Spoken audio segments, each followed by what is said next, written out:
Brink takes place on the Ark. It's an immense artificial floating city at sea, built as part of a contemporary green vision, but now existing in 2045, and having lost contact about 20 years beforehand with the rest of the Earth, it exists in complete isolation with what were originally sustainable resources now in limited supply. The result of this is that competing social factions have been thrown into an isolated and horrific conflict. We're heading to the Ark's airport. This was the original location that celebrities flew in and out of and had their photo opportunities, but it's also, because it's been deserted and disused for 20 years, the ideal location for me to show you a couple of the game's features in the absence of any enemies. Now, Brink uses those same familiar shooter controls that you're used to, but without the artificial constraints, because we've developed a new system that we're calling SMART. It stands for Smooth Movement Across Random Terrain. If you walk up to something that's an obstacle, just as you would do in any other shooter, you'll stop.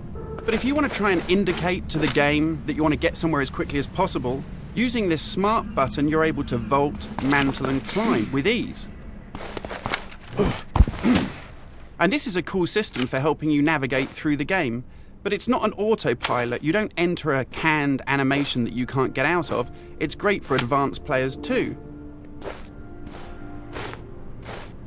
If you're approaching an obstacle like a security sensor, and you want to make it through that obstacle without perhaps alerting the enemy to your presence, you could just look up and you'll mantle up and over that automatically.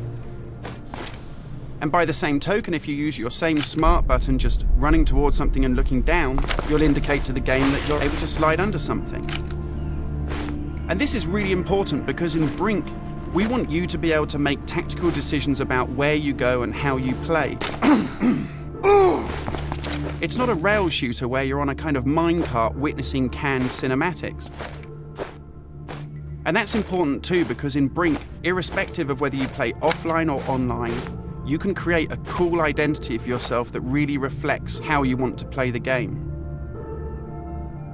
So in Brink, you take on a combat role that suits your preferred playing style, whether you're on the front line attacking the enemy or perhaps at the rear doing support. You'll take part in military objectives as part of a coordinated squad.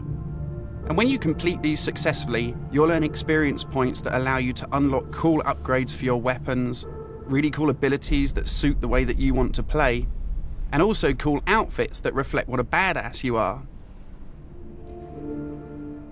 And you can do this irrespective of whether you play offline in traditional single-player style mode with no internet connection, or play cooperatively with up to 7 friends, or go online and play fully where the entire game is full of strangers.